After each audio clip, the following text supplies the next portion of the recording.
Hello, this is Microphone Media. Please like, subscribe, and share. Thank you.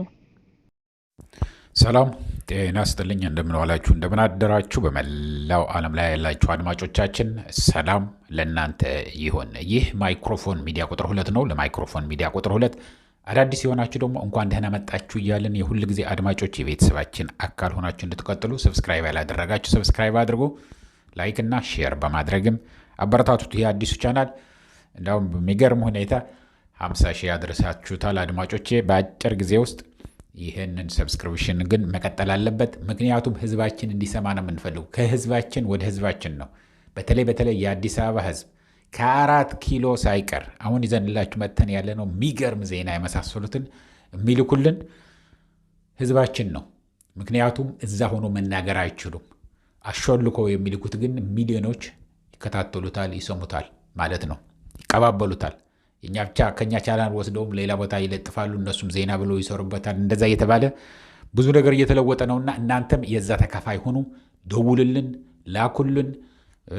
ሴፍ በሆነ በዋትስአፕ ነው ሁልጊዜ እንደምታደርጉት፣ እንደዛ አድርጉ እያልኩኝ አሁን ሁለት እውነት የሚገርም አለ ነው እንግዲህ አንድ የሀገር መሪ እውነት ሲናገር እንዴት ሆኖ ነው እውነት የተናገረው? ይሄ ሰውዬ የሚታወቀው በውሸት በማጋነን የሌለ በሬ የወለደ ብሎ የህልም እንጀራ በማስበላት ምንም ነገር ሳይኖርህ እኔ ሀብታም ነኝ እኔ ሁሉም ነገር አለኝ ብለህ ካመንክ ሀብታም ትሆናለህ። ወይ ደግሞ ታመህ ልትሞት እየማቀክ እያለህ ደግሞ እኔ ጤነኛ ነኝ ሙሉ ጤና አለኝ ሁሉም ነገር ማድረግ እችላለሁ ካልክ ማድረግ ትችላለህ፣ ትሆናለህ፣ ጤነኛ ትሆናለህ።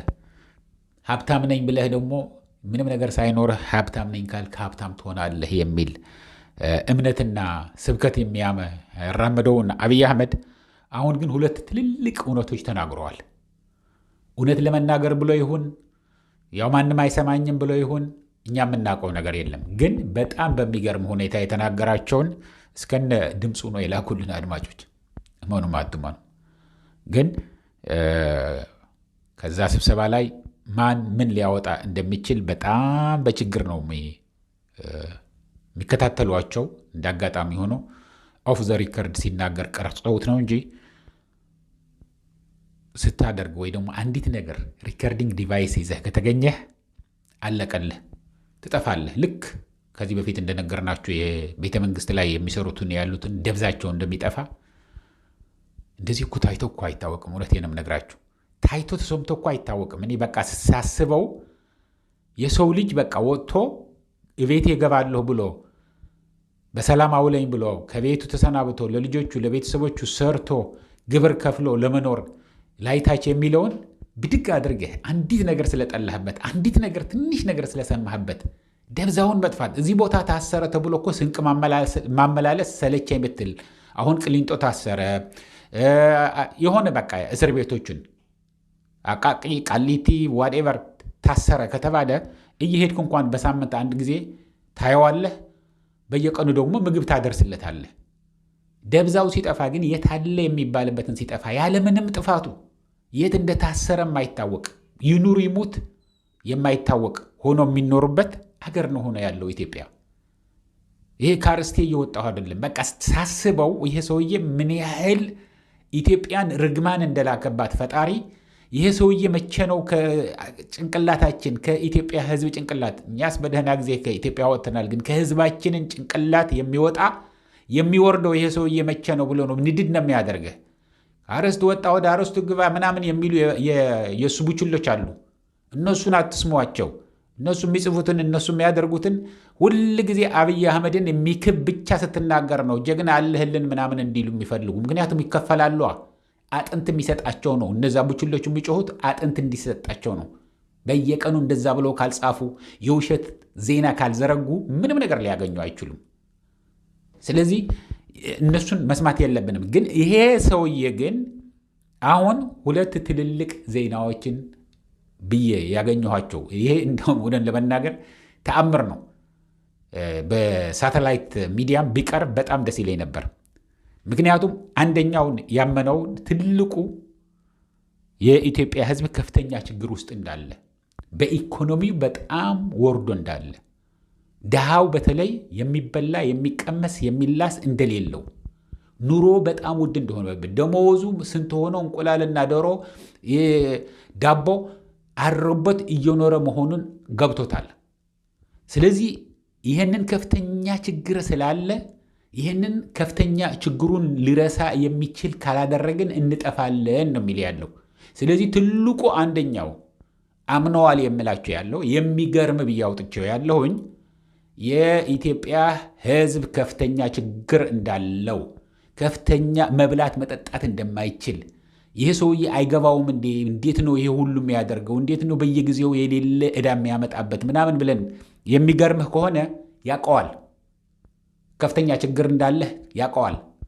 እሱ የፈለገ እስከተንሸራሸረ ድረስ እሱ ንጉሥ ሆኖ እስከቀጠለ ድረስ ምንም መስሎ አይሰማውም እንጂ ስልጣኑን ለማቆየት የሚያደርገውን ነገር አሁንም አዝኖልህ አይደለም።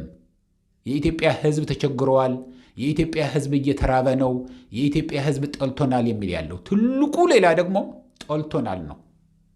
የኢትዮጵያ ሕዝብ ምን ያህል እንደጠላው ገብቶታል። በተለይ አለ ይህችን በደንብ አድርጋችሁ ስሙ። የአዲስ አበባ ሕዝብ በተለይ አዲስ አበባ እነዚህ ሶስቱ ተቆጣጥረውታል። በአካል መጥተው ፋኖ፣ የኤርትራ ሰራዊት፣ የትግራይ ሰራዊት አዲስ አበባ ገብተዋል ማለቱ አይደለም። በደንብ እንችን አረስተ ስላያችሁ መቼ ገባ እንዳትሉ በሐሳብ ነው። እዛ የሚኖረው የኢትዮጵያ ሕዝብ አዲስ አበባ የሚኖረው ኢትዮጵያውያን በሙሉ የአብይ አህመድ ፎቶግራፍ ሲያይ፣ የአብይ አህመድ ሚዲያ ሲከፈት፣ የአብይ አህመድ አንዲት ነገር ሲሰማ ማየት አይፈልግም። ይህ ሰውዬ ዝጉልን ብሎ ነው የሚይዘው። የሚሰማው እንደኛ አይነት ሚዲያ ነው። ለዚህም ነው ከትልቁ እስከ ትንሹ ከከፍተኛ ፍርድ ቤት የኢትዮጵያ የከፍተኛ ፍርድ ቤት ደውለልኝ ነበር አንድ ትናንትና፣ ከዛ ቢሮ ውስጥ ማለት ነው ጠበቃ የሆነ ከአዲስ አበባ ልደታ ካለው ከፍተኛ ፍርድ ቤት ነው የምነግራችሁ ያለሁኝ፣ ከጠቅላይ ፍርድ ቤቱ ኧረ እንደዚህ እየተካሄደ ነው ብሎ በደንብ አድርገህ ዶኩሜንቱንም ሁሉን ነገር አዘጋጅ ተላክልንና እኛ እናወጣዋለን ብየዋለሁ እስኩ ሲያወጣው ድረስ እና ከሁሉም ከዛ ከፍርድ ቤቱ ብቻም አይደለም ከ4 ኪሎ ይላክልናል። ስለዚህ አዲስ አበባ ተቆጣጥረውታል ሲል የአዲስ አበባ ሕዝብ በሙሉ ስለ ፋኖ ነው የሚያወራው። የፋኖ ደጋፊ ነው፣ በብዛት የፋኖ ደጋፊ ነው የሚል ያለው። ፋኖ መጣ ቢባል ሆ ብሎ ይውጠናል ነው ይባል። 1 ሚሊዮን ሰራዊት አለ፣ የሰላም ሰራዊት ይባላል አዲስ አበባ 1 ሚሊዮን። እነዚህ ምንድን ናቸው መሰላችሁ? ድሮ ሴፍቲኔት የሚባሉት የነበሩትን እየጠረጉ አንዳንድ ነገር እየሰሩ ስብሰባ ውጡ ሲባል የሚወጡ፣ ሰላማዊ ሰልፍ ውጡ ሲባል የሚወጡ፣ በቃ ፈርተውችን ስኳርና የምትሰጣቸው ስኳርና ዘይት በየወሩም በየ6 ወሩም የሚገዟትን እንዳያጡ ብለው የሚወጡ ናቸው እንጂ እነሱም ቢሆኑ ይላል ያለው አብይ አህመድ፣ እነሱም ቢሆኑ ፋኖ እዚህ ሱሉልታ ደርሰዋል፣ ፋኖ ደብረ ብርሃን አልፎ እየመጣ ነው ቢባል ሆ ብለው ይቀበሉታል። እነዚህ ሶስቱ ደግሞ አብረዋል። እነዚህ የምታዩቸው ያለችው የኤርትራ ሰራዊት፣ ፋኖ፣ የትግራይ ሰራዊት እነዚህ አብረዋል። ስለዚህ ምንድን ነው የሚፈልግ ያለው? አንደኛ አርእስት ማስቀየሪያ አንድ የሆነ ትልቅ ውሸት ይፈልጋል ወይ አልሆንለትም ብሎት ነው እንጂ በቃ አንድነታቸውን በተለይ ደግሞ የኤርትራ ሰራዊትና የቲዲኤፍ የትግራይ ሰራዊት እየተገናኙ ነው። አንዱን ከነካሁ አንዱም ዝም ብሎ እግሩን አጣምሮ ቁጭ እንደማይል ሰምቻለሁ፣ አውቄያለሁ። ስለዚህ ልቆይና እርስ በርሳቸው እንኳን የትግራይ ህዝብ በእርስ በርሱን ላባለው የኤርትራ ተቃዋሚዎቹን እያለ የአፋር ቀይ ባህር የምናምን እያለ እያደራጀ እነሱን እንዲረብሹት ላድርግ ብሎ እጁና እግሩን አጣምሮ ያለው እንደማይሆንለት ስላየ ነው እንጂ ጦርነት ሊከፍት ነበር ሐሳቡ። ጥቅምት ላይ ያለፈው ጥቅምት ላይ አስቦስ፣ ህዳር ላይ አስቦስ፣ ታህሳስ ላይ አስቦስ። ምክንያቱም አንደኛ ነገር እነዛ ቡችሎች በተለይ ከሁሉም ከአማራውም ከትግራይም ከኦሮሞም የእሱ ቡችሎች አለ አይደለም 4 ኪሎ የሚሰሩ ሚኒስተር ነን ምናምን ነን ብለውም የሚንገላቱ እዛ ያሉትን የሌለ ውሸት ነው የሚነግሩት። በቃ ህዝቡ እንደዚህ ብለዋል፣ አንድ ነገር ነው የቀረው፣ ሊበተን ነው የትግራይ ሰራዊት፣ ህወሓት ሊውጡት ነው፣ ህዝቡ ሆ ብሎ ሊነሳ ነው። የማይሉት ነገር የለም። ምንም ነገር የሚፈጠር ነገር ግን የለም። ስለዚህ ዋናው ነገሩ ምንድን ነው? አብይ አህመድ ትልልቅ የሚባሉትን አያውቃቸውም ወይስ እያወቀ አይናገራቸውም የሚባሉ ያሉትን ቤት ሲዘጋ እውነት መናገር ጀምረዋል። የአዲስ አበባ ሕዝብ አንድ ሰው እንኳን እንደማይወደው ተናግረዋል። የአዲስ አበባ ሕዝብ በከፍተኛ ችግር የኢትዮጵያ ሕዝብ ማለት ነው። የኢትዮጵያ ሕዝብ በከፍተኛ ችግር ውስጥ እንዳለ ገብቶታል። አንድ ነገር ካላደረገ ደግሞ የኢትዮጵያ ሕዝብ እንደሚውጠው በተለይ ደግሞ ዓመት በዓል ተብሎ ለጥምቀት አሁን ከፍተኛ ፍርሃት ነው ያለው። ጥምቀት ሲከበር ሆ ብሎ እንዳይወጣ በየኮንዶሚኒየም እኮ አሁን ፖሊስ ብቻ አይደለም ሪፐብሊካን ጋርድ ሳይቀር መድበዋል። ውሃ እኮ የለም፣ ውሃ የሚባል የለም። ፎቶግራፎቹን አንስተው ልከውልኝ ከየኮንዶሚኒየሙ ሻግቶ ሽታው ጭራሽ አያስጠጋም አሉ። እዚሁ ላሸተው አልችልም እንጂ ግን በአይን ምን ያህል መጥፎ እንደሆነ ምን ያህል እንደሚሸት ምን ያህል እዛ ሰው እንዴት ብሎ ተፋፍኖ እንደሚኖር ነው የገረመኝ። ውሃ የለ፣ መብራት አይመጣ፣ በቃ የሚጠጡት ውሃ እንኳን ከየት እንደሚመጣ የማይታወቅ በቦቴ ተጭኖ ነው የሚመጣላቸው። እነዚህ ግን ተማረው ሆ ብለው እንዳይወጡ ምን አሉ? ፖሊሶች አሉ፣ ሪፐብሊካን ጋርድ አለ በየቦታው። ግንስ አሁን የአደባባይ ዓመት በዓል ሲከበር ተወደደም ተጠላም ሰው ይወጣል፣ ሊጠመቅ ይሄዳል አይደል? በየአካባቢው ጥምቀት እንዲደረግ ነው የሚፈልግ ያለው። በተለይ አዲስ አበባ ከተለያየ አካባቢ ወደ መስቀል አደባባይ አካባቢ ወይ ደግሞ ወደ ጃልሜዳ በብዛት እንዳይገባ፣ ጃልሜዳ አይደለም ጥምቀት የሚከበረው፣ ወደዛ እንዳይሄድ በከፍተኛ ደረጃ በከፍተኛ ጥንቃቄ እንዲሰራ ካሁኑ እየነገረ ነው ያለው። ገና ታህሳስ ነው ያለው፣ ግን በከፍተኛ ደረጃ ተጠንቀቁ እያለ ነው ያለው። ህዝብ እንደሚውጠው አውቆታል። ይሄ በተለይ ደግሞ የሚወጣ ያለው ዜና የቤተ መንግስቱ የሚፈጽመው ያለውን ወንጀሎች መውጣቱ ለሱ በጣም በከፍተኛ ደረጃ አናዶታል፣ በከፍተኛ ደረጃ አስደንግጦታል። ይህ ምስጢር ሆኖ የሚቀር ነበር የመሰለው።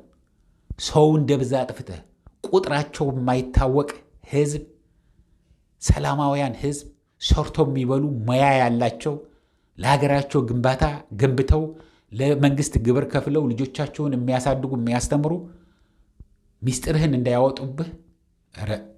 ኧረ እንደዚህ ሰው ውስጥ ታይቶም አይታወቅም። ሰምታችሁ ታውቃላችሁ? እኔ የትም ሀገር ሰምቼ አላቅም። እውነት ለመናገር እንደዚህ አይነት ክፋት እኔ ሰምቼ አላቅም። የመላው ዓለም ጉግል ታደርገዋለህ። አሁን ምንም ችግር የለም፣ ኢንተርኔት ፍሪ ነው እዚህ የምንኖርበት ሀገር። እንደዚህ አይነት ላገኝ አልቻልኩም። እንደዚህ አይነት ክፉ ሰው አይቼ አላቅም። እንደዚህ አይነት ጨካኝ ሰው አይቼ አላቅም። ግን ብዙዎቹ የሚጽፍልን ያለው የኢትዮጵያ ሕዝብ ይበለው ነው የሚሉን ያሉት። እውነቴን ነው የምነግራችሁ። ይቅርታ አድርጉልኝ እንጂ የኢትዮጵያ ሕዝብ ይበለው። ይሄ ሲያንሰው ነው። ከጫፍ እስከ ጫፍ እንደፈለገ የሚራመድበት ልጆቹ እንደፈለገ በተከፈተ ዩኒቨርሲቲ በሰላም ገብተው በሰላም ተምረው ዲግሪያቸውን ይዘው መጥተው ከዛ በኋላ አነስተኛና ጥቃቅን ተደራጅተው ሰርተው በተለይ በኮንዶሚኒየም በተለይ በኮብልስቶን ሰልጥነው መልታይ ሚሊነር የሆኑትን ብሎኬት መስሪያ ፋብሪካ ተከፍቶላቸው ሼድ ተሰርቶላቸው የሲሚንቶ አሸዋ ብረት ተሰጥቷቸው ከዛ በኋላ ያሰሩትን ምርት ደግሞ መንግስት ገዝተዋቸው በከፍተኛ ደረጃ ያደጉ ወጣቶች ነበሩ። አሁን ግን ያኔ ጨለማ ተብሎ ተብሎ ተወጣ። ያኔ ጨለማ ተብሎ አሁንስ ሰው ገብቶታል እያሉን ነው። ገብቶታል። አሁን ታዲያ እጅህ ላይ ነው ያለው ህዝብ፣ ለማንም አይደለም። ወያኔ መጥቶ ሊገዛህ አይደለም። ኤርትራ መጥቶ ሊገዛህ አይደለም።